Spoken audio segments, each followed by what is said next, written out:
4.2,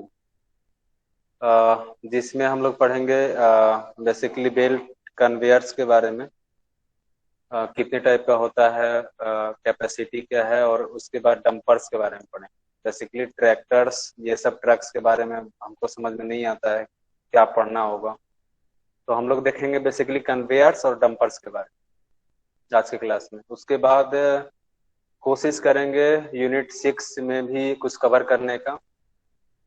concreting equipments, concrete mixtures के बारे में हम लोग थोड़ा बहुत डिस्कस करेंगे आज।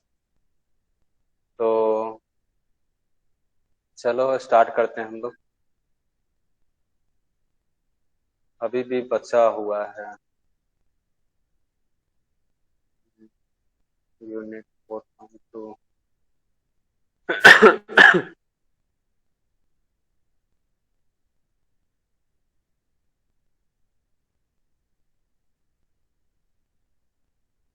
तो कन्वेइंग इक्विपमेंट्स जनरली कंस्ट्रक्शन में जो हम लोग यूज करते हैं वो मटेरियल हैंडल करने के लिए यूज करते हैं, बेसिकली कंस्ट्रक्शन फील्ड में।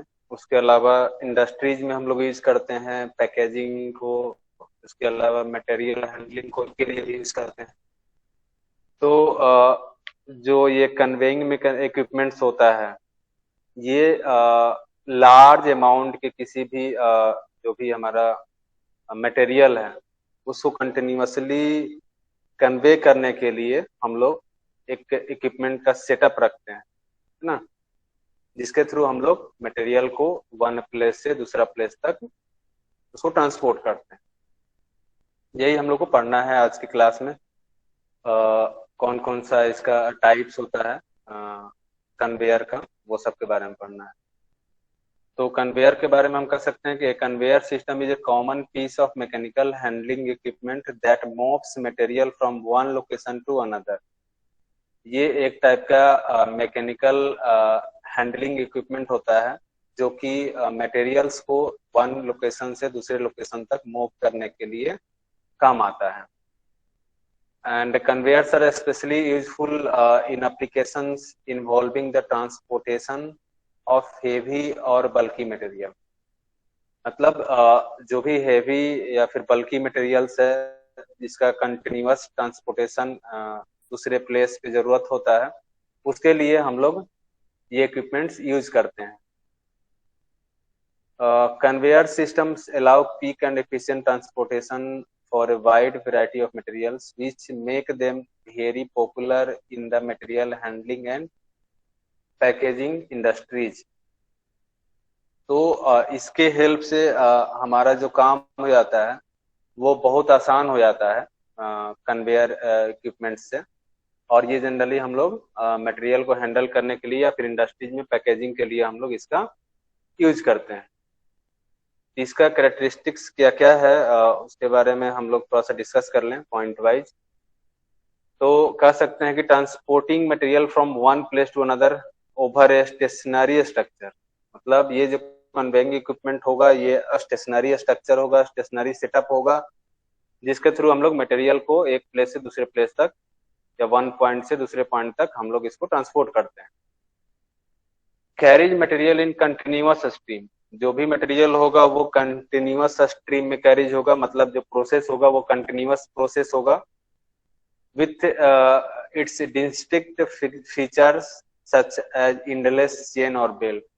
ये जो फीचर जो होगा वो इंडलेस फीचर्स होगा जो कि चेन और बेल्ट के मैकेनिज्म पे बेस्ड होगा। Can be done horizontally, vertically और इंक्लाइंड। ये जो मैकेनिज्म होगा ये हॉरिजेंटली भी हो सकता है, वर्टिकली भी हो सकता है, इंक्लाइंड भी हो सकता है। अगला पॉइंट है when the equipment does horizontal conveying it is known as conveyor and when it does vertical it is known as elevator. यदि ये इक्विपमेंट जो मटेरियल हैंडल करता है ये यदि हॉरिजेंटल कन्वेइंग होता है, इसमें मतलब हॉरिजेंटली एक प्लेस से दूसरे प्लेस तक ये मटेरियल को कन्वे करता है, उस केस में इसको क्या बोलेंगे, कन्वेयर बोलेंगे सिंपली। यदि सेम काम यदि हम वर्टिकल डायरेक्शन में करें, किसी भी मटेरियल को वर्टिकली एक प्लेस से दूसरे प्लेस पे प्लेस करें, रखें या ट्रांसपोर्ट करें, तो उस केस में इसको हम लोग लिफ्ट भी बोल सकते हैं, एलिवेटर भी बोल सकते हैं। अगला पॉइंट है conveying are mainly used in mining, construction and in some of the industries. जो कन्वेइंग सिस्टम है बेसिकली हम लोग माइनिंग में भी यूज करते हैं। माइनिंग से जो भी कोल्स है ये सब चीज है उसको बाहर निकालने के लिए। उसके अलावा कंस्ट्रक्शन फील्ड में यूज करते हैं, जो कंक्रीट है उसको हैंडल करने के लिए। उसके अलावा bricks, other materials related to construction. उसके अलावा इंडस्ट्रीज में भी हम लोग यूज करते हैं, प्रोडक्शन में, पैकेजिंग में, या फिर मटेरियल को लोडिंग अनलोडिंग करने में। तो ये सब इसका एप्लीकेशंस हुआ। In construction industry conveyors are mainly use for concreting purpose.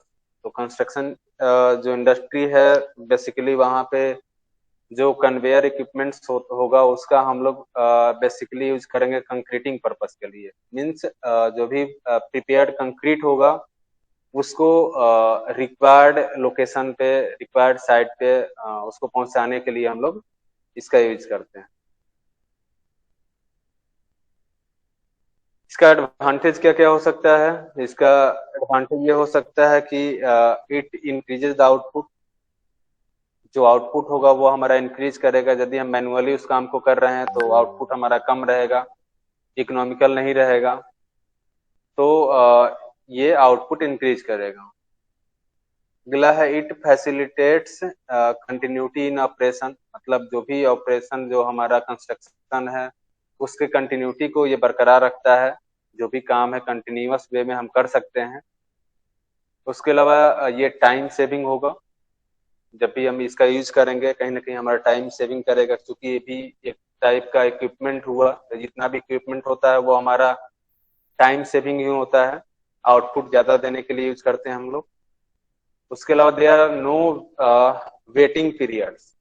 मतलब इसमें कोई वेटिंग पीरियड की जरूरत नहीं है। हमारा वर्क जो है वो कंटिन्यूअस होते रहता है, या फिर जब हम चाहें तब हम अपना स्टार्ट कर सकते हैं। इसके लिए कोई वेट करने का जरूरत नहीं है। बेल्ट कन्वेयर्स बेसिकली टाइप्स में क्या है? Types of belt conveyor. हाँ, हम लोग को जो पढ़ना है यहाँ पे वो बेल्ट कन्वेयर्स के बारे में पढ़ना है ना। तो बेल्ट कन्वेयर्स के बारे में थोड़ा सा जान ले। Used when large quantities of materials have to be conveyed over long distance at fast speed. मतलब बेल्ट कन्वेयर हम लोग वहां यूज करेंगे जहां पर हमारा जो मटेरियल का क्वांटिटी है वो ज्यादा है और ज्यादा स्पीड से हमको लॉन्ग डिस्टेंस तक उसको ट्रांसपोर्ट करने की जरूरत है। उसके अलावा it consist of A belt running over a pair of in drum और पुली and supported at regular intervals by series of rollers called idlers।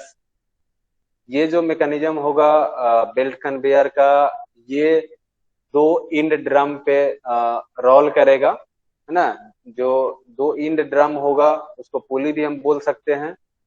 And supported at regular intervals bye series of rollers. और दो end drums जो होगा या जो दो end police जो होगा उसके बीच में भी रेगुलर इंटरवल पे सीरीज ऑफ रोलर्स होगा जो कि बेल्ट को सपोर्ट करेगा। और जो इंटरमीडिएट पुली होगा उसको हम लोग आइडलर भी बोल सकते हैं। These idlers are supported on a conveyor frame. जो ये आइडलर्स होगा ये भी कन्वेयर्स का जो फ्रेम होगा, यहाँ पे फिगर में दिख रहा हो, ये फ्रेम से सपोर्टेड होगा। क्योंकि कोई भी चीज हैंगिंग फॉर्म में नहीं रह सकता है, कहीं ना कहीं से उसको सपोर्ट की जरूरत पड़ती है। इसका सपोर्ट कहाँ से मिलेगा? इसका सपोर्ट मिलेगा जो भी कन्वेयर फ्रेम होगा।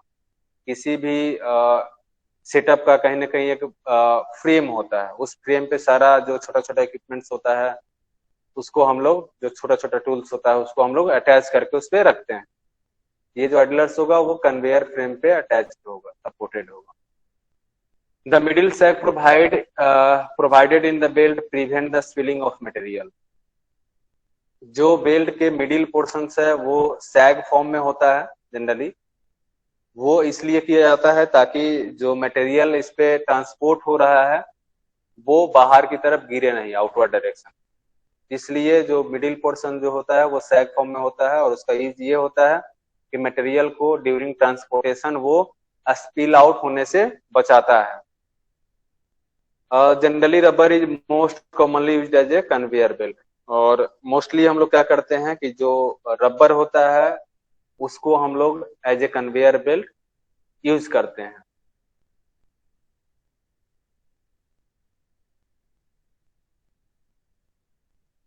अब आते हैं टाइप्स ऑफ कन्वेयर बेल्ट।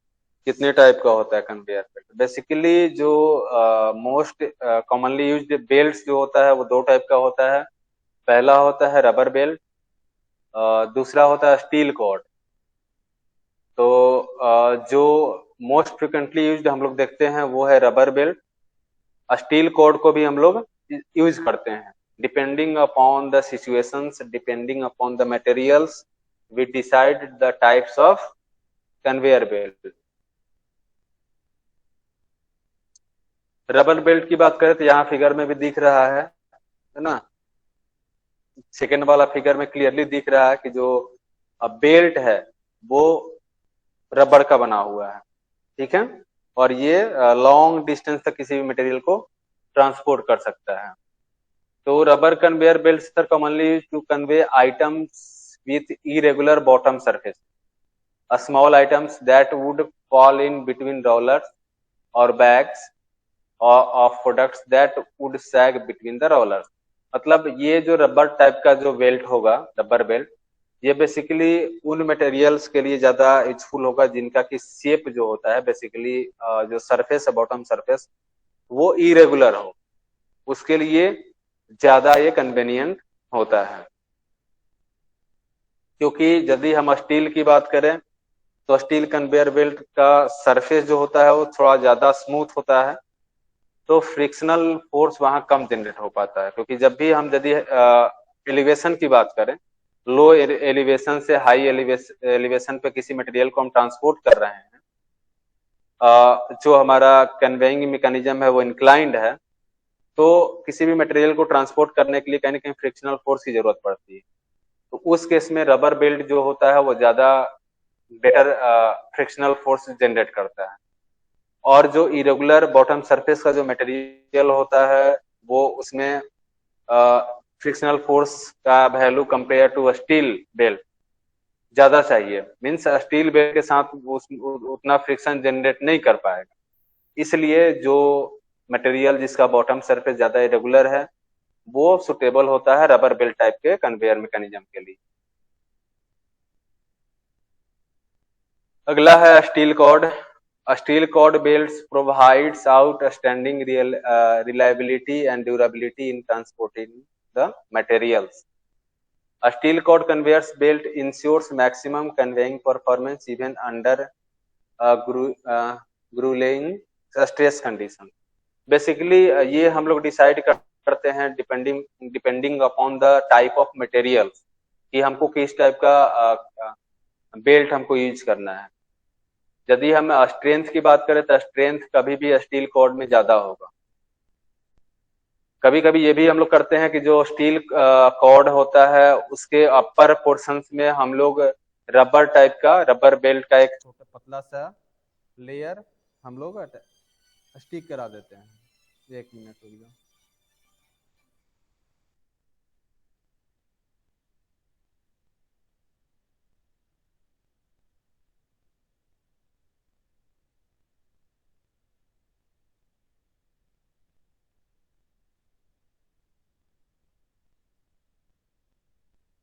आना चाहते हैं तो क्या करते हैं कि जो टॉप एंड बॉटम पोर्शंस पे जो भी स्टील कॉर्ड होगा उसको हम लोग कवर कर देते हैं रबर से।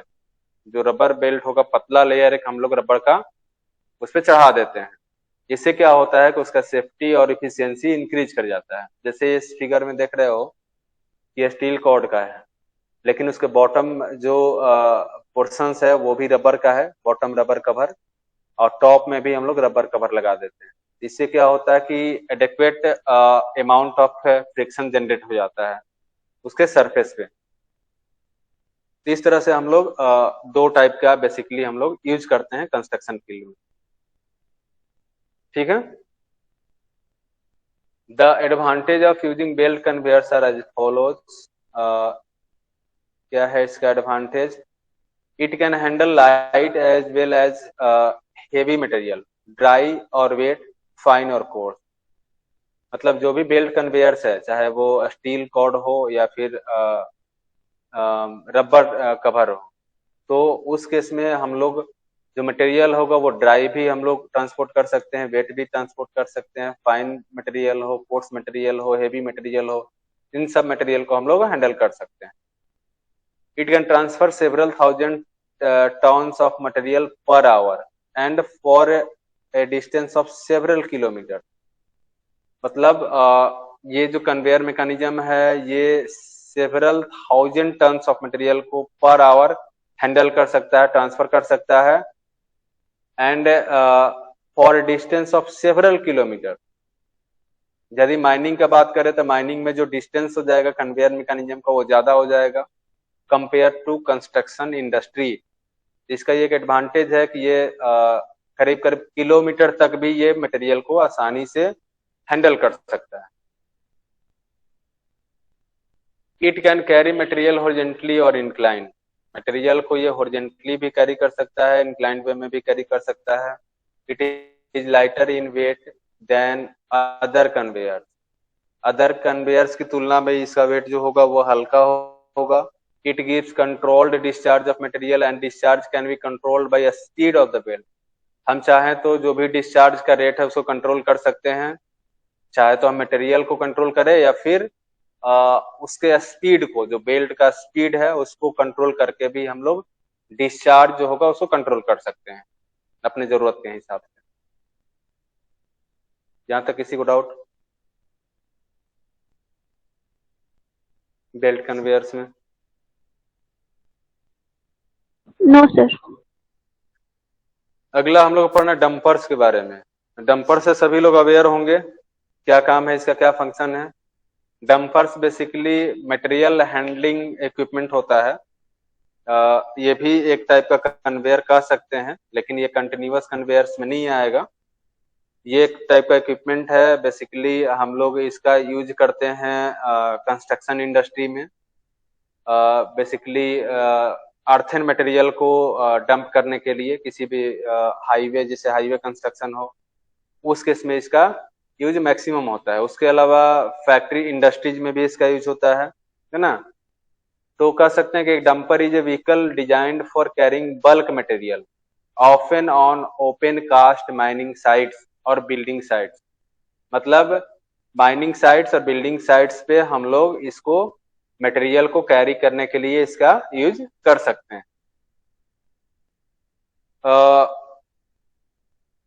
ए dumper truck use for loading and unloading rock, coal या माइंस, है ना। लोडिंग और अनलोडिंग में भी यूज कर सकते हैं। मान लो कि कोई भी मटेरियल को हमको लॉन्ग डिस्टेंस तक ले जाना है तो हम डंपर का यूज नहीं करेंगे, हम क्या यूज कर सकते हैं, ट्रक्स का यूज कर सकते हैं, और या फिर जो मालगाड़ी होता है, गुड्स रेल जो भी होता है उसका यूज करते हैं। लेकिन वो मटेरियल ट्रक तक सेफली पहुंचाने के लिए या फिर ट्रेन तक सेफली पहुंचाने के लिए हम लोग डंपर का यूज कर सकते हैं। मीन्स लोडिंग और अनलोडिंग के लिए भी हम लोग इसका यूज कर सकते हैं। ये इसका व्हील भी डिपेंड करता है, 4 व्हील्ड या फिर 6 wheeled, depending upon their size, their capacity. ये डिपेंड करेगा कि ये 4 व्हील्ड है या फिर 6 व्हील्ड है या फिर 8 व्हील्ड है। जरूरी नहीं है कि सिर्फ और सिर्फ 4 व्हील्ड हो, 4 चक्का जरूरत नहीं है, हो सकता है 6 चक्का भी हो, 8 चक्का भी हो, 10 चक्का भी हो। ये डिपेंड करेगा कैपेसिटी के अनुसार कि हमको कितना चक्का का ट्रक चाहिए।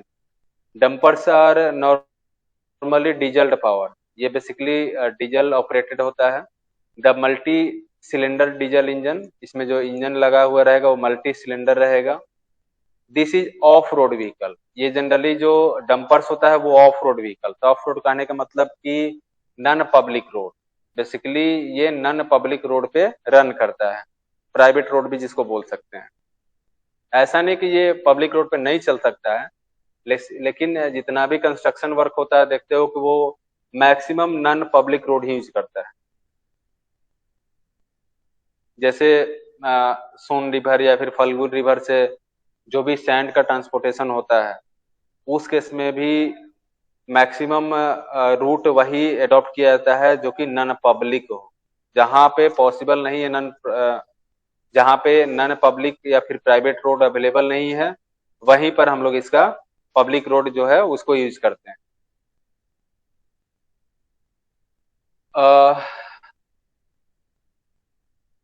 Moreover, the road width may be non-standard type and may be designed exclusively to suit the vehicles playing on it. जो भी रोड इसके लिए हम लोग कंस्ट्रक्ट करते हैं वो नॉन स्टैंडर्ड होता है, जिसका कोई स्टैंडर्ड नहीं हो। जो भी हाईवे ज्योमेट्रिक डिजाइन हम लोग जो पढ़े हैं उसके अनुसार से ये डिजाइन नहीं रहता है, क्योंकि सारा जो भी रोड हम लोग बनाते हैं, टेम्पोररी रोड बनाते हैं, प्राइवेट रोड जो होता है वो टेम्पोररी होता है, इसलिए इसमें कोई स्टैंडर्ड फॉलो नहीं होता है। सिर्फ और सिर्फ उस व्हीकल को रन करने लायक बना करके हम लोग उसको छोड़ देते हैं। इसका जो लोड कैपेसिटी होगा करीब करीब 85 टन के बराबर होगा, प्लस माइनस भी होगा, ऐसा नहीं कि सिर्फ और सिर्फ सिंगल कैपेसिटी का होगा, मतलब ऑन अप्रॉक्स 85 टन के आसपास। उसके अलावा ये रियर इन डंपर भी हो सकता है, साइड डंपर भी हो सकता है, बॉटम डिस्चार्ज डंपर, मतलब बहुत सारा टाइप का डंपर भी आता है, जो कि जिसको कि रियर इन डंपर बोल सकते हैं, साइड डंपर बोल सकते हैं, बॉटम डिस्चार्ज डंपर बोल सकते हैं। सब अलग अलग पर्पस के लिए अलग अलग टाइप का डंपर डिजाइन किया गया है। इसमें देख ले कि मेन सब सिस्टम ऑफ डंप ट्रक्स क्या क्या है, जो भी इसका सब सिस्टम है। इसमें है प्राइम मूवर, जो बेसिकली मूवमेंट टर्निंग को कंट्रोल करता है किसी भी डंपर का। उसके अलावा पावर ट्रांसमिशन सिस्टम, जो पावर इसमें जनरेट करेगा। उसके अलावा ब्रेकिंग सिस्टम होगा, जो ब्रेक के लिए रिस्पॉन्सिबल होगा। उसके अलावा स्टेयरिंग सिस्टम होगा, जो कि कहीं ना कहीं उसके टर्निंग को भी कंट्रोल करेगा। ये इसका कंट्रोलिंग फैक्टर्स हो गया किसी भी डंपर ट्रक का। एडवांटेज क्या क्या है, इसका मेंटेनेंस कॉस्ट लो होता है ना, working in all weather condition, ये सारा सभी टाइप के वेदर्स के लिए सुटेबल है। इजी ऑपरेटेड सिस्टम्स, इसका ऑपरेशन ज्यादा डिफिकल्ट नहीं है, इजी होता है। उसके अलावा load carrying capacity approximately 120 ton, मैंने बोला ना कि 85 टन से ज्यादा प्लस माइनस भी होगा। इसका जो कैपेसिटी, लोड कैरिंग कैपेसिटी होगा वो अप्रोक्सीमेटली 120 टन के आसपास होगा। उसके अलावा driver is protected by chassis and height of the drivers seat. ये सब बेसिकली इसके बारे में हम लोग इतना सब कुछ जानते हैं, लेकिन वही है कि एग्जाम में हम लोग को इसको पॉइंट बना के लिखना पड़ता है, इसलिए हमने इसको यहाँ पे मेंशन किया हुआ है। इसमें हमको नहीं लगता किसी कुछ डाउट है तो बोलो।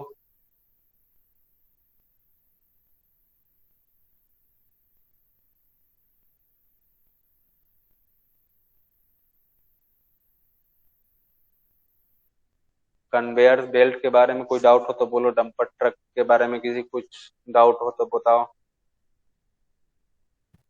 कि आगे बढ़े, नहीं डाउट, आगे बढ़िए सर। अगला चैप्टर में बढ़ते हैं हम लोग, यूनिट 6 है ना, के बारे में। बेसिकली कंक्रीट मिक्सचर्स और स्टोन क्रशर्स के बारे में पढ़ना है। Type of concrete mixtures, weighing base equipments, ये तो हम पढ़ा चुके हैं। वेइंग बेस इक्विपमेंट जो प्लांट होता है कंक्रीट मिक्सचर का, उसके बारे में हम लोग साथ पहले डिस्कस किए हुए हैं, इसको हम लोग डिस्कस नहीं करेंगे। हाँ सर, चैप्टर 2 में था सर। हाँ, equipments for transportation of concrete, trolleys, lift, transit mixtures. Transit mixtures के बारे में अभी हम लोग पढ़ चुके हैं। उसके बाद हम लोग यहाँ पढ़ेंगे कंक्रीट वाइब्रेटर्स, जैसे नीडल वाइब्रेटर हो गया, स्क्रीड वाइब्रेटर हो गया, सरफेस वाइब्रेटर हो गया, ये सब के बारे में पढ़ेंगे। उसके अलावा ऑटोमेटिक कंक्रीट प्लांट, सेम चीज है, वेइंग बेस इक्विपमेंट जो हो गया, इसका भी लेआउट, प्रोसेस और वर्किंग हम लोग पढ़ चुके हैं, जिसको यहाँ पे हम लोग डिस्कस नहीं करेंगे। इसके अलावा जो भी पॉइंट्स रिमेनिंग है उसके बारे में हम लोग आज डिस्कस करेंगे। तो सबसे पहले हम लोग स्टार्ट करते हैं कंक्रीट मिक्सचर्स के बारे में। तो जैसा कि हम लोग भी जानते हैं, कंक्रीट मिक्सचर जो होता है वो कंक्रीट मिक्स प्रिपेयर करने के लिए यूज होता है। जो भी कंक्रीट का इंग्रेडिएंट्स होता है हम लोग उसमें एक प्रॉपर प्रोपोर्शंस में ऐड करते हैं। ऐड करने के बाद क्या करते हैं, उसको मिक्स करते हैं। उसको मिक्स करने के लिए हमारे पास जो भी डिवाइस होता है उसको कंक्रीट मिक्सर से बोलते हैं। ये डिफरेंट टाइप का हो सकता है, जैसे ड्रम टाइप है, पैन टाइप है ना। उसके अलावा जो हमने पढ़ा था पहले कंक्रीट प्लांट के बारे में, उसको डिस्कस नहीं करेंगे। वो भी एक टाइप का मिक्सर ही है। सेंट्रल जो मिक्सिंग प्लांट हम लोग पढ़े हैं, तो वो भी एक टाइप का मिक्सर मशीन ही है, तो उसको डिस्कस नहीं करेंगे। Concrete mixers are mixers mix the ingredients of concrete to make a mix of a specified consistency।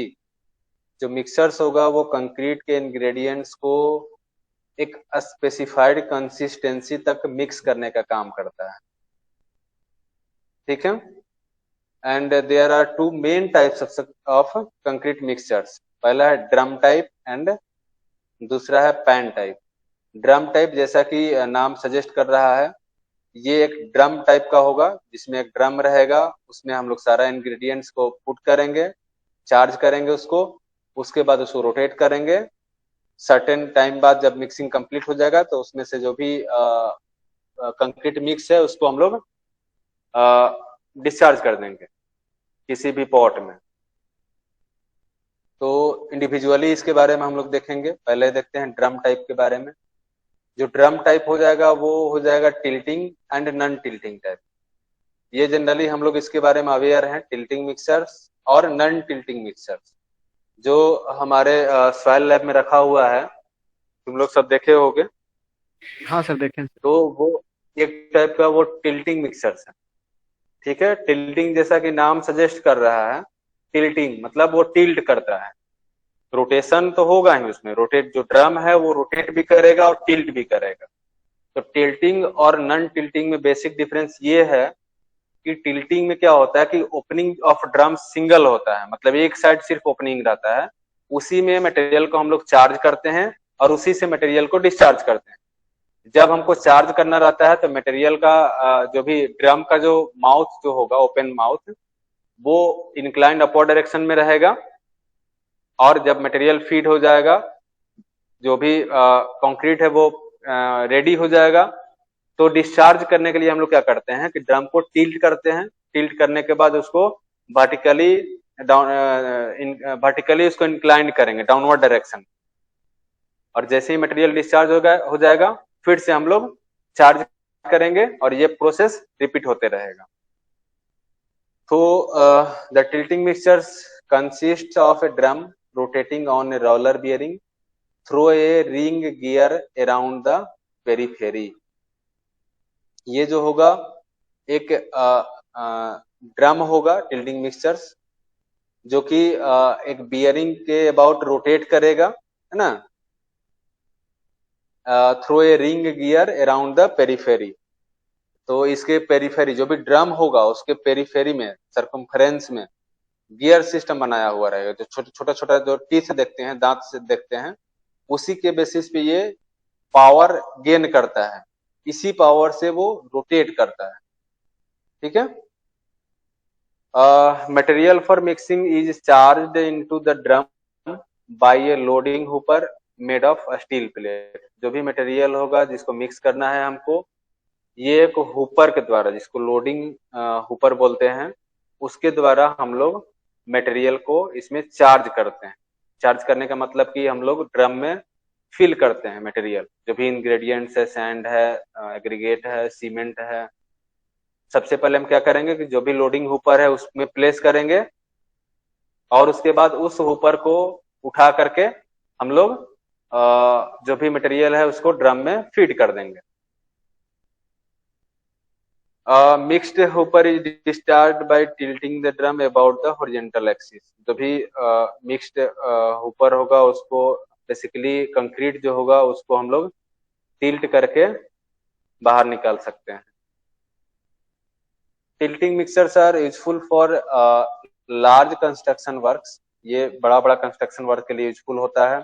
और इसका एक और खासियत है कि इसमें जो भी एग्रीगेट हम लोग यूज करते हैं उसका साइज हम लोग जनरली 75 mm से ज्यादा रखते हैं। मतलब जो टिल्टिंग मिक्सचर्स है वो सुटेबल होगा किसके लिए, तो aggregate size more than 75 mm, उसके लिए ज्यादा सुटेबल होता है। ये सुटेबल होता है लो वर्केबिलिटी के लिए, मतलब जो हमारा कंक्रीट मिक्स जो बनाना होता है उसका यदि वर्केबिलिटी हमको कम रखना है तो उसके लिए भी ज्यादा सुटेबल होता है। इसका एक और खासियत ये है कि चूंकि इसका जो डिस्चार्ज एक्शन है वो थोड़ा सा रैपिड होता है, इसके चलते क्या होता है कि जो भी कंक्रीट मिक्स हमारा प्रिपेयर हो चुका है उसका सेग्रीगेशन नहीं होता है। मतलब रैपिड डिस्चार्ज एक्शन के चलते जो भी कंक्रीट मिक्स होता है उसके इंग्रेडिएंट्स का सेग्रीगेशन नहीं होता। लेकिन वहीं यदि हम नॉन टिल्टिंग मिक्सर की बात करें तो उसका डिस्चार्ज रेट जो होता है वो थोड़ा स्लो होता है, जिसके चलते उसमें सेग्रीगेशन का चांस थोड़ा सा बना रहता है। नॉन टिल्टिंग मिक्सर्स ये भी सिमिलर टाइप का होता है, लेकिन इसमें क्या होता है कि टिल्टिंग नहीं होता है। जब टिल्टिंग नहीं होगा तो इसमें डिस्चार्ज करने के लिए अलग ओपनिंग रहता है और फीड करने के लिए जो भी मटेरियल चार्ज करना है उसके लिए अलग ओपनिंग रहता है। तो non tilting mixture is equipped with A drum rotating about A horizontal axis. Blades are fixed inside the drum in such a way that it facilitates the discharge of mixed concrete. These blades also assist in mixing of concrete. कहने का मतलब ये है कि non tilting में दो opening रहेगा, एक ओपनिंग से हम लोग चार्ज करेंगे मटेरियल को इसमें ड्रम में, दूसरा ओपनिंग जो होगा वो डिस्चार्ज करने के लिए होगा। इसमें जो ब्लेड्स लगा हुआ रहेगा वो मटेरियल को मिक्स करने के अलावा मटेरियल को बाहर, मतलब मटेरियल जो भी कंक्रीट मिक्स जब हमारा प्रिपेयर हो गया तो उसको डिस्चार्ज करने के लिए भी वो ब्लेड असिस्ट करता है। The drum is charged either through an opening opposite to the discharge opening or through the same opening, which serves for both feeding and discharge and the mixed concrete. कहने का मतलब ये है कि हम चाहे तो the drum is charged either through an opening opposite to the discharge or through the same opening which serves for both feeding. Basically ये इसमें हम लोग ओपनिंग जो होता है दोनों साइड में रखते हैं, लेकिन यदि कुछ अरेंजमेंट में चेंज कर दें तो हम लोग जो फीडिंग होगा मटेरियल को चार्जिंग और डिस्चार्जिंग जो होगा वो सेम ओपनिंग से हम लोग कर सकते हैं। हालांकि ये थोड़ा सा पुराना मेथड है, अभी जो यूज होता है वो जनरली टिल्टिंग मिक्सर ही यूज होता है। इसमें जो है ये स्मॉल प्रोजेक्ट के लिए सुटेबल होता है और जो एग्रीगेट साइज होता है इसके लिए वो 75 mm से नहीं कम होता है।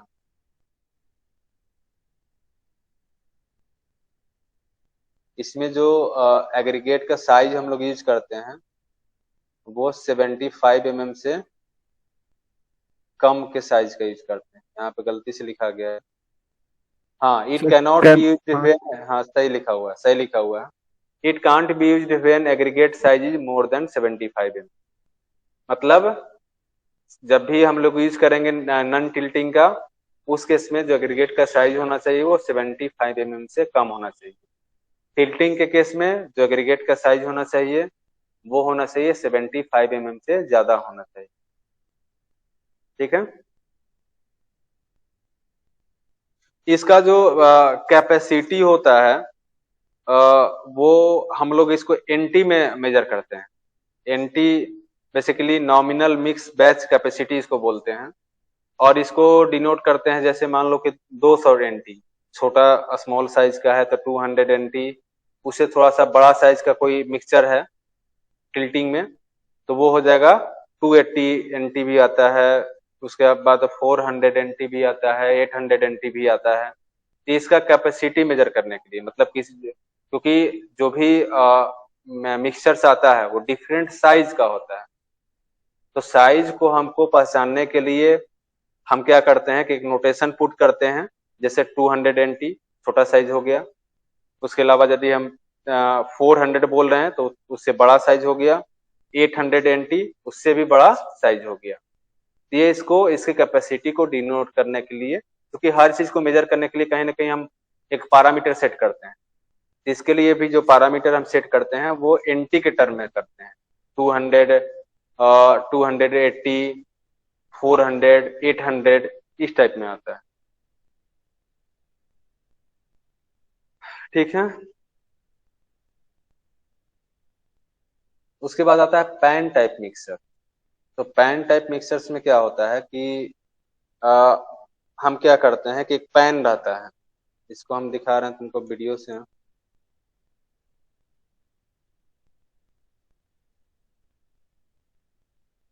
ये इस टाइप का सिलिंड्रिकल फॉर्म में एक पैन रहेगा, उसके बीच में ब्लेड्स लगा हुआ रहेगा। ठीक है। और जो भी इंग्रेडिएंट्स है कंक्रीट का उसको हम इसमें चार्ज कर देंगे। देख लो धीरे धीरे ये सब चार्ज हो रहा है। मतलब जो भी इंग्रेडिएंट हमको चाहिए, सैंड चाहिए, एग्रीगेट चाहिए, ये नीचे का सेटअप है, दिख रहा है ना। हाँ दिख रहा है सर। सर ये मटेरियल इसमें पैन से ऊपर से निकालना होगा सर, पेन से? नहीं नहीं नहीं नहीं, साइड से निकलता है, साइड से ओपनिंग दिया हुआ रहेगा। ओ, हाँ।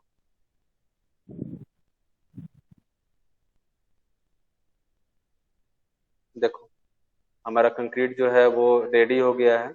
अब इसको निकालना है तो साइड से ओपनिंग दिया हुआ है, इसको जस्ट ओपन करेंगे और मटेरियल हमारा डिस्चार्ज हो जाएगा। ये हो गया पैन टाइप मिक्सर। इसमें क्या खासियत है कि इसमें कभी कभी क्या होता है कि सिर्फ और सिर्फ ब्लेड रोटेट करता है। दूसरे टाइप का जो पैन टाइप का मिक्सर जो होता है उसमें ये जो ड्रम होता है सिलिंड्रिकल ड्रम, ये भी रोटेट करता है opposite to the direction of movement of blades. यदि यदि जो ब्लेड है वो क्लॉकवाइज डायरेक्शन में मूव कर रहा है, रोटेट कर रहा है, जो ड्रम होगा वो एंटी क्लॉकवाइज में रोटेट करेगा। किसी किसी में क्या होता है कि जो हमारा ड्रम है वो फिक्स रहता है, किसी किसी में क्या होता है कि हमारा जो ब्लेड है वो फिक्स है, सिर्फ ड्रम रोटेट कर रहा है। लेकिन मोस्ट ऑफ द केस में क्या होता है कि सिर्फ और सिर्फ ब्लेड रोटेट करता है, ड्रम हमारा रहता है वो फिक्स रहता है।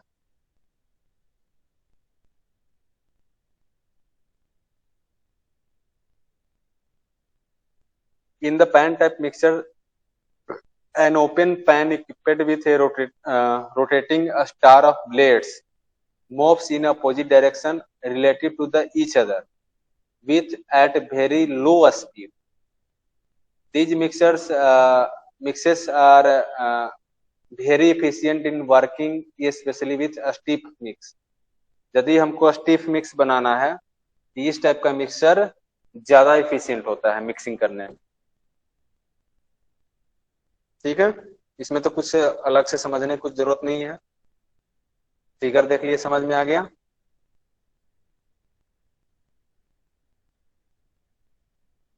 उसके बाद आता है पेविंग मिक्सर्स आता है। These mixers are used for concreting of rigid pavements. They are mounted on crawler tractors. They may have single or double compartment drums. ये एक टाइप का पेविंग मिक्सर जो होता है ये रोड कंस्ट्रक्शन में जनरली यूज होता है। इसका हम देखते हैं, वीडियो हमको नहीं मिला। ये हमको जहां तक लगता है कि नहीं, ये नहीं है।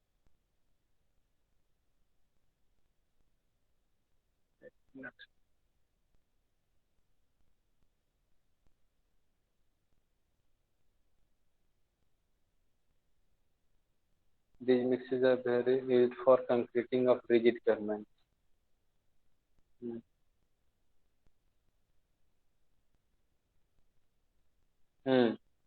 इसी टाइप का रहेगा। यहाँ पे जो फिगर में दिख रहा है, जो वीडियो में दिख रहा है, ये बिटुमिनस रोड के लिए है। लेकिन यदि कंक्रीट रोड हो उस केस में हम लोग क्या कर सकते हैं, किसी टाइप का अरेंजमेंट रहेगा और जो कंक्रीट होगा वो फ्रेशली साइट पे प्लेस होते जाएगा। जैसे इसमें जो भी एसफाल्ट है हमारा बिटुमिन का जो मिक्स है वो धीरे धीरे साइट पर प्लेस भी होते जा रहा है। ठीक है, तो इसी तरह इसमें तो दो इक्विपमेंट यूज किया है, एक अलग से ट्रक यूज कर रहा है, उसके अलावा एक रोलर है ना। इसी तरह कुछ इक्विपमेंट होगा, हमको मिला नहीं, हम भी इसको खोज रहे थे नेट पे। तो इसी टाइप का कुछ मिक्सचर होगा जो कि रिजिड पेवमेंट बनाने के लिए यूज होता है, जो कि जनरली क्रॉलर ट्रैक्टर्स पर माउंटेड होगा, and they these may have single और डबल कंपार्टमेंट ड्रम्स। उसके साथ जो होगा सिंगल या डबल कंपार्टमेंट का ड्रम्स अटैच हो सकता है। उसके बाद हम लोग देखते हैं equipments for transportation of concrete. मतलब जो भी कंक्रीट हमारा साइट पे प्रिपेयर हो गया है ना, उसको जहां पर जरूरत है वहां पे प्लेस करने के लिए कौन कौन सा इक्विपमेंट हम यूज करते हैं। ठीक है, जैसे मान लो कि जो मिक्सर मशीन है, तो वहां पे कंक्रीट हमारा तैयार हो गया, लेकिन वहां से कंक्रीट को ट्रांसपोर्ट करके हमको उस साइट तक ले जाना होता है जहां पे उसका काम है। तो इस कंक्रीट को ट्रांसपोर्ट करने के लिए कौन कौन सा इक्विपमेंट यूज होता है। तो उसके लिए हम लोग यूज करते हैं पैंस, जिसको तगाड़ी हिंदी में बोलते हैं हम लोग। Concrete is transported in iron pans by labours on their head, है ना। पैन जनरली सब लोग देखे होंगे। It is recommended only for a small project. ये जो पैन जो होगा वो स्मॉल प्रोजेक्ट के लिए रिकमेंडेड होगा, है ना। उसके अलावा आता है ट्रॉली, जाता है छोटा छोटा ट्रॉली जो होता है, हैंड ट्रॉली और पावर ट्रॉली, जो कि हम लोग ज्यादा थोड़ा जो पैन जो होगा, पैन से ज्यादा अमाउंट का जो कंक्रीट होगा उसको हम लोग ट्रांसपोर्ट कर सकते हैं easily. Means for moderate distance and medium size job steel wheeled trolleys with pneumatic tyres may be use. Trolley तुम लोग देखे हो? हाँ देखें सर, कचरा फेंकने वाला जो होता है ना सर, उसी तरीके का होता है। हाँ एग्जैक्टली उसी टाइप का होता है। तो हम लोग ट्रॉली भी यूज कर सकते हैं। यदि वर्टिकल डिस्टेंस जो है वो ज्यादा हो तो उस केस में हम लोग लिफ्ट का यूज कर सकते हैं। उस केस में हम लोग क्रेन का यूज कर सकते हैं वहां पे मटेरियल को हैंडल करने के लिए। जो कंक्रीट है उसको, जैसे हाई राइज बिल्डिंग है, उस केस में ट्रॉली या फिर पैन ज्यादा यूजफुल नहीं होगा।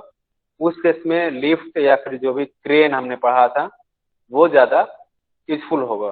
जो भी वाइस्टिंग क्रेन है उस केस में भी यूज कर सकते हैं। या फिर उसके अलावा लिफ्ट बनाते हैं, जनरली तुम लोग देखते हो कि लिफ्ट बनाता है high rise multi storey building का जो ढलैया होता है, उस केस में लिफ्ट बनाता है। तो लिफ्ट का भी यूज कर सकते हैं। Vertically vast in the form of tower is erected and wheel barrow move with in guide rails, है ना।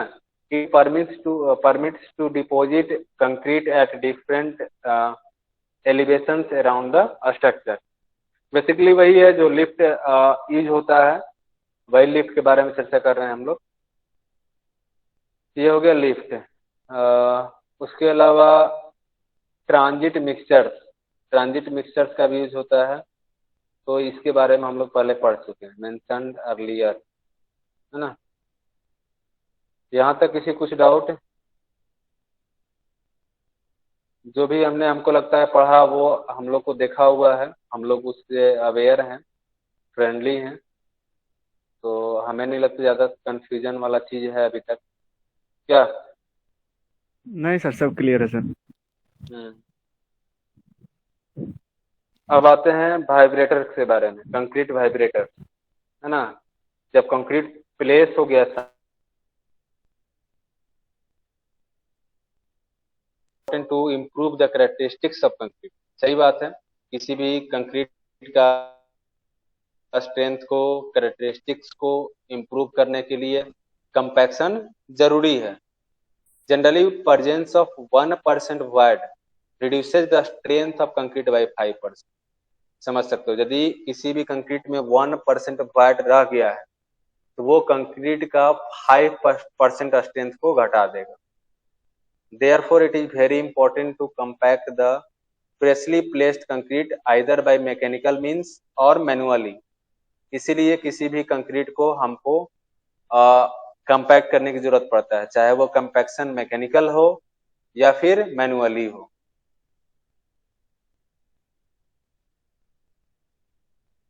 मेथड ऑफ कंपैक्शन क्या क्या हो सकता है? पहला हो सकता है मैनुअल, जैसे बाय टैंपिंग, हम लोग मैनुअली जो करते हैं टैंपिंग रॉड लगा करके, ये मैनुअल मेथड हो गया।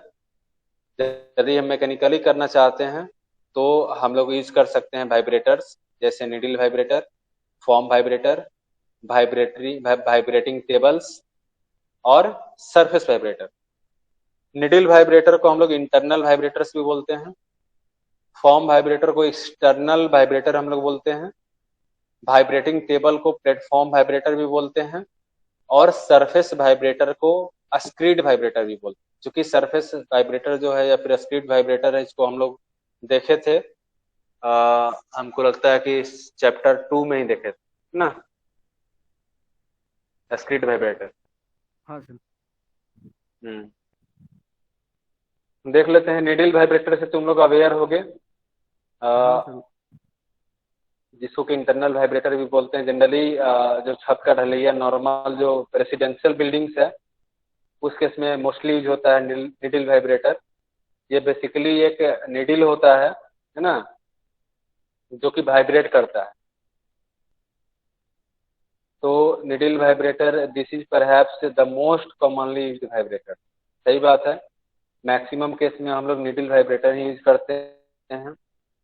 It consist of a steel tube with one end closed and rounded, जिसका कि जो आउटर एंड होगा है ना वो क्लोज्ड होगा और राउंडेड होगा, having an eccentric vibrating element inside it. इसमें जो होगा इस ट्यूब में अंदर में जो होगा वो वाइब्रेटिंग एलिमेंट्स लगा हुआ रहेगा, जिसके चलते जो हमारा नीडल वाइब्रेटर है वो वाइब्रेट करता है। This steel tube called poker, जो स्टील ट्यूब होगा उसको पोकर हम लोग बोलते हैं। क्या बोलते हैं इसको? पोकर बोलते हैं। Is connected to electric power supply. और ये जो नीडल वाइब्रेटर है या फिर पोकर है ये इलेक्ट्रिक पावर द्वारा ऑपरेट होता है। The needle is easily moved from place to place depending on the consistency of the mix. इसको हम लोग आसानी से एक प्लेस से दूसरे प्लेस तक मूव कर सकते हैं, ठीक है। They are available in size varying from 40 to 100 mm diameter. Different size में भी अवेलेबल होता है, करीब करीब 40 से लेकर के 100 mm डायमीटर तक। The diameter of poker is decided from the consideration of the spacing between the reinforcement bar in the formwork.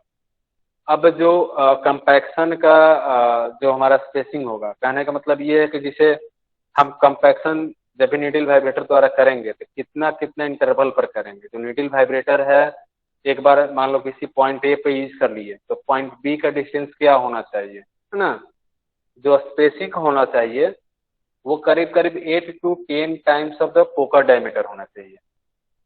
मतलब यदि हम एक पॉइंट ए पर नीडल वाइब्रेटर यूज किए तो उसके जस्ट बाद हमको कितना डिस्टेंस होना चाहिए, वो होना चाहिए करीब करीब 8 से 10 गुना द डायमीटर ऑफ पोकर, या फिर 600 mm, कम से कम 600 mm और 8 to 10 times of the diameter of the poker.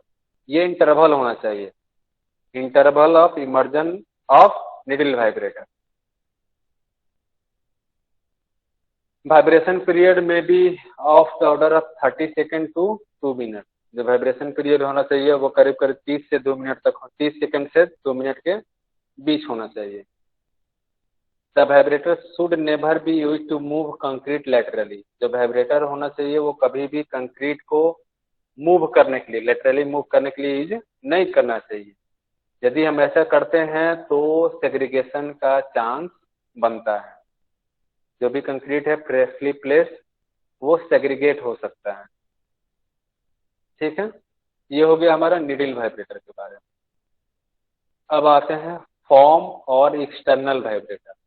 Form vibrator क्या होता है? तो फॉर्म वाइब्रेटर कहने का मतलब ये है कि जो भी हम फॉर्म वर्क यूज करते हैं, यदि उसके साथ हम किसी वाइब्रेटर को अटैच कर दें तो उस कंडीशन को हम लोग क्या बोलेंगे? फॉर्म वाइब्रेटर और एक्सटर्नल वाइब्रेटर। और ये जो फॉर्म वाइब्रेटर होता है बेसिकली हम लोग यूज करते हैं इसको in case of precast member. जैसे प्री फैब्रिकेशन हमने पढ़ा था, उस केस में क्या करते हैं कि हमारे पास सारा जो भी मैन्युफैक्चरिंग होता है, कास्टिंग होता है, वो फैक्ट्री में होता है। तो उस केस में हम लोग इसका यूज ज्यादा करते हैं, फॉर्म वाइब्रेटर का। These vibrators are clamped rigidly to the formwork at the predetermined point so that the foam and concrete are vibrated।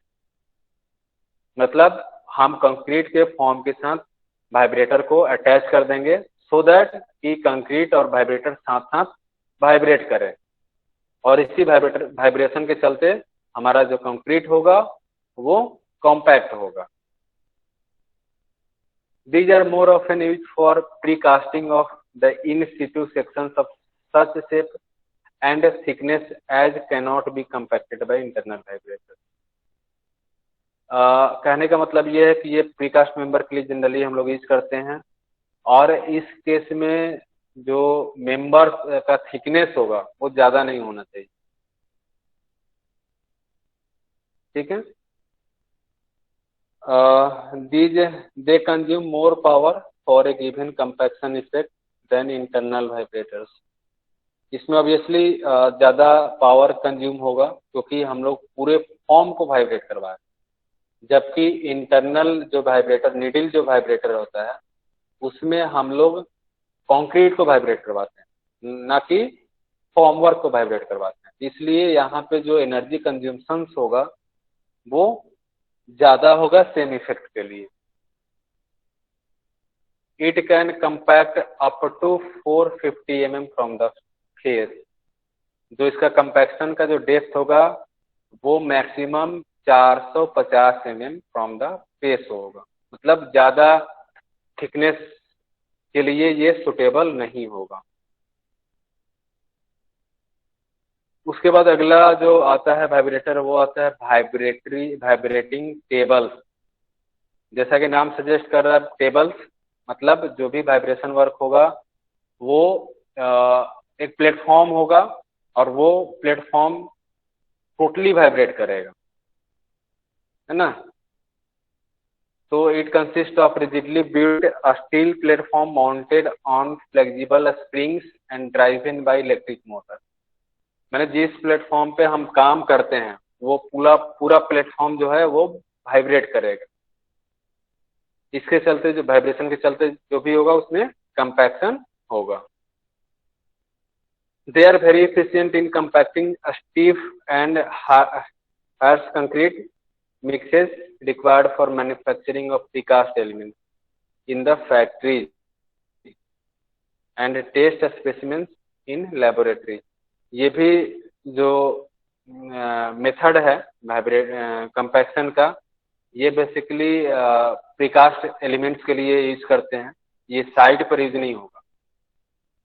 जो वाइब्रेटिंग टेबल्स है फिर या फिर प्लेटफॉर्म वाइब्रेटर्स है, ये प्री फैब्रिकेशन के केस में यूज होगा।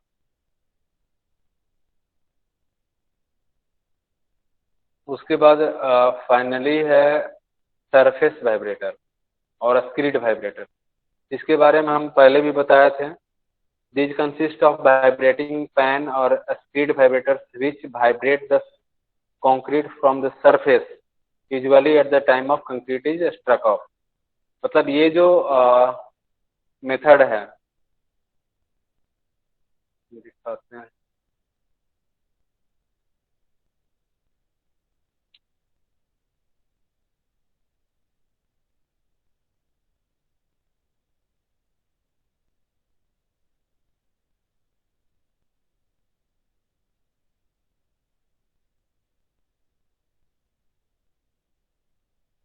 देखो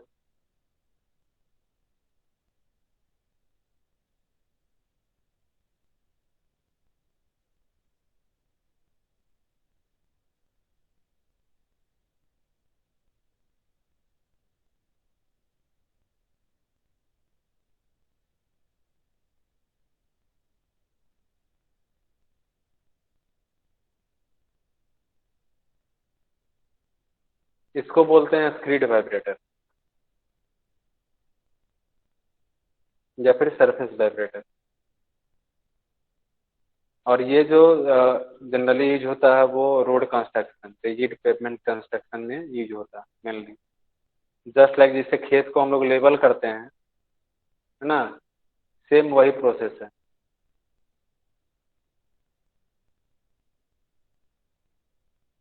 ठीक है, किसी कुछ डाउट?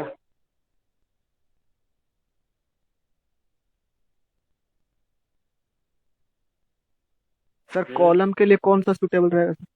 कॉलम का कास्टिंग कर रहे हैं उस टाइम। कॉलम, कॉलम के लिए देखो सबसे बेस्ट जो होता है वो निडल वाइब्रेटर होता है, यदि बेस्ट की सर बात करोगे। कॉलम में सर सुनो, नीडल जैसे कि, हाँ बताइए सर। नहीं नहीं, काम नहीं करेगा, करेगा ऐसा नहीं है, लेकिन उतना इफेक्टिव नहीं होगा। उस केस में हम लोग फॉर्म वाइब्रेटर यूज कर सकते हैं, सबसे बेस्ट होगा। वाइब्रेटिंग टेबल तो कभी भी साइट पे यूज नहीं होगा, जब भी यूज होगा ये प्रीकास्ट मेंबर्स के लिए यूज होता है। ये फॉर्म वाइब्रेटर या फिर एक्सटर्नल वाइब्रेटर उस केस में ज्यादा यूजफुल होता है। सर कभी कभी देखते हैं सर कि मिस्त्री जो है सर वो कंक्रीट डालने के बाद सर और हाँ ये सरिया जो रहता है ना सर मेन बार कॉलम का, हाँ हाँ। उसी को पकड़ के हिला देता है सर, तो वो तो सर डिस्प्लेस भी हो जाता होगा सर। कॉम्पैक्शन तो होता है लेकिन वो तो सरिया भी डिस्प्लेस होता होगा सर अपनी जगह से। हाँ ऑब्वियसली होगा, ये गलत चीज ये है, ऐसा नहीं करना ये चाहिए। टेक्निक तो सर देखते हैं कि लगभग सब मिस्त्री करता ही है सर ये ऐसे। देखो साइड कंडीशन कुछ अलग हो जाता है, क्योंकि जो वाटर मिक्स करते हो ये भी देखते हो कि कभी भी नाप तौल के वाटर मिक्स नहीं होता है साइड पे, होता है। वो अपना कंसिस्टेंसी के हिसाब से वाटर मिक्स करता है, हाँ सर। होता है। तो उसी तरह इसमें भी है, उतना जो भी डिजाइन क्राइटेरिया है वो फुलफिल होता कहाँ साइड पे। ये गलत है, नहीं करना चाहिए। यदि तुमको करना ही है तो फिर तुम निडिल वाइब्रेटर को कुछ देर तक उस रिइंफोर्समेंट पे रख सकते हो, वो ज्यादा बेटर होगा। हालांकि जो हम लोग मैनुअली करते हैं, रॉड को डिस्प्लेस करते हैं, वाइब्रेट करवाते हैं, तो उसमें ये हम देखते हुए करते हैं कि वो जो भी रिइंफोर्समेंट है वो अपने पोजीशन से ज़्यादा डिस्प्लेस नहीं हो। क्योंकि इनिशियल पीरियड में क्या होता है कि कंक्रीट का कंसिस्टेंसी ज़्यादा होता है, तो ज़्यादा स्टीफ कंक्रीट रहे तो उस केस में एकदम कतई नहीं करना चाहिए वैसे। लेकिन जो कंक्रीट ज़्यादा, जिसका स्लैम वैल्यू ज़्यादा है, कंसिस्टेंसी ज़्यादा है, वर्केबिलिटी ज़्यादा है, उस केस में ज़्यादा दिक्कत नहीं कर सकते हो। इसलिए वो लोग करता है कि कंक्रीट जो है वो पोर होता है, तो पोर करते समय दिक्कत आता है, तो वो पूरा कंक्रीट नीचे सेटल नहीं करता है। तो कंक्रीट को सेटल करने के लिए वो क्या करता है, पकड़ के हिलाता है। लेकिन यदि स्टीफ मिक्स हो, ये काम कतई नहीं करना चाहिए। वहां पे सबसे बेस्ट जो होगा वो होगा टैंपिंग वाला मेथड। मैनुअली टैंपिंग कर सकते हो, सबसे बेस्ट होगा। क्या? हाँ सर। बिल्कुल सर। या फिर फॉर्म वाइब्रेटर तुम्हारे पास है तो अटैच कर दो। यदि जो फॉर्मवर्क वहां पे तुम लगाए हो वो आयरन प्लेट्स का है, तो उस केस में तुम वहां पे एक वाइब्रेटर उसके साथ अटैच कर सकते हो आसानी से, और वो ज्यादा इफेक्टिव होगा। लेकिन यदि तुम जो फॉर्मवर्क किए हो वो स्टील का नहीं है, आयरन प्लेट्स नहीं है, जो वो फॉर्मवर्क है वो तुम्हारा टिम्बर का है, तो उस केस में ज्यादा इफेक्टिव नहीं हो। क्योंकि टिम्बर जो हो जाता है वो एनर्जी को उतना ट्रांसफर नहीं कर पाएगा, ज्यादा ऑब्जर्व कर लेगा। ऑब्जर्व कर ले वही और सर। उसके अलावा जो भी उसमें वाटर मिक्स किए हो वो सेग्रीगेट अलग होने लगेगा, बाहर निकलने लगेगा, क्योंकि कन्फाइनमेंट तो है नहीं कंप्लीट। कन्फाइनमेंट नहीं मिलता है in case of timber formwork. लेकिन वही आयरन प्लेट का फॉर्मवर्क बनाओगे तो उसमें कन्फाइनमेंट जो होता है, लीकेज कम होगा, ना के बराबर होता है। ठीक है सर। और किसी कुछ डाउट?